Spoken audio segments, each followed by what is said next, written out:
Apa kira-kira kalau bukan memang pelecehan seksual? Motifnya adalah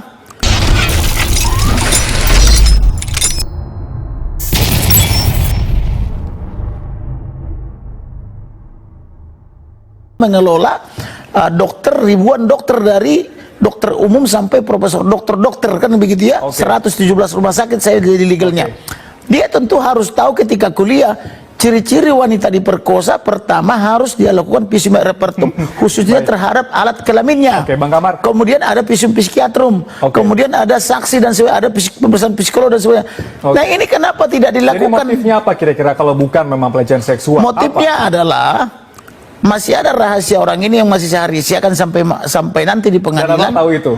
Saya tahu menghilangkan aib mereka. Aib yang sangat besar. Maka jangan pancing-pancing saya membuka itu karena akan banyak nanti istri-istri jenderal lainnya yang tersandra. Oleh karena itu saya sebenarnya tidak suka mengumbar aib orang. Tapi kalau dipancing-pancing terus dengan selalu mengatakan pelecehan, terpaksa loh ya, ingat kata-kata terpaksa nanti akan kubuka. Berarti kalau terus dimunculkan narasi bahwa terjadi pelecehan seksual kekerasan, tidak ada. Pertanyaannya kalau terjadi pelecehan kapan dan di mana? Jadi perbuatan tindak pidana itu selalu identik dengan kapan atau waktu. Jadi di mana kira-kira nih Bang motifnya nih Bang? Motifnya adalah bahwa ada aib mereka yang diketahui almarhum dan almarhum ini harus dilenyapkan. Salah satu motifnya waktu itu kan sudah saya buka judi online. Judi online. Walaupun semua masyarakat Indonesia waktu itu menuding saya melebar dan menyebar hoax, faktanya ketika saya minta Presiden libatkan PPATK, libatkan penyidik darat, laut dan udara, angkatan darat, laut dan udara, ternyata PPATK sudah membuka 155 triliun alirannya. Kemudian setelah di stop itu judi, ternyata mereka sudah ketagihan dengan uang judi, sekarang sudah mulai lagi. Berarti dengan pengganti Ferdi Sambo sudah marak lagi. Bahkan saya sudah dapat fotonya, mereka gelar lagi rapat yang baru membuka judi online ini. Kemudian tata niaga narkoba, kemudian smokel mobil itu.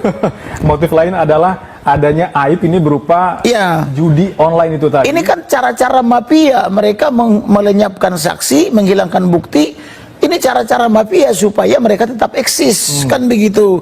Jadi kalau mereka bilang ada pelecehan, maka saya nanti juga akan memenjarakan itu seluruh pengacaranya.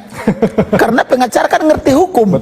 Kalau ada misalnya dugaan pelecehan seksual, lapor polisi, tunjukkan buktinya. Ada prosedurnya begitu. Nah, terbukti kemarin ada yang diperkosa benaran di Polda Metro Jaya itu 1 tahun dengan penyidik yang sama. Nggak P21, tetapi penyidik yang sama dari Polda Metro Jaya hanya dilapor saja langsung SPDP, langsung P2, langsung sidik dan sebagainya. Ini kenapa treatmentnya berbeda gitu loh? Untuk kekerasan seksual, case close. Case close. Tidak ada lagi. Karena atas nama yang dibilang Profesor tadi, kepastian hukum. Kepastian hukumnya sudah diberikan oleh Baris Krim Polri, yaitu SP3. Nah, kemudian keadilannya juga sudah terpenuhi. Keadilan buat almarhum. Karena almarhum juga tidak bisa membela diri. Manfaatnya juga sudah. Jadi ciri-ciri hukum modern itu adalah 3. Kepastian hukum, keadilan, dan kemanfaatan. Gitu. Kira-kira apa motif lain nih selain tadi judi online? Saya tahu Bang Kamarudin sepertinya tahu sesuatu mengenai motif. Saya tahu sesuatu, cuman ini kan gini. Ini banyak jenderal yang masih aktif. Juga istri-istri mereka. Jadi kalau saya buka ini, kasihan yang lain. Saya lebih menginginkan pertobatan mereka meninggalkan jalan yang buruk itu ke jalan yang benar, ketimbang saya umbar nanti itu. Nanti akan kita sambung, Pak Prof. Gayus dan juga Bang Kamarudin. Nanti kami juga akan. Dan dia dokter.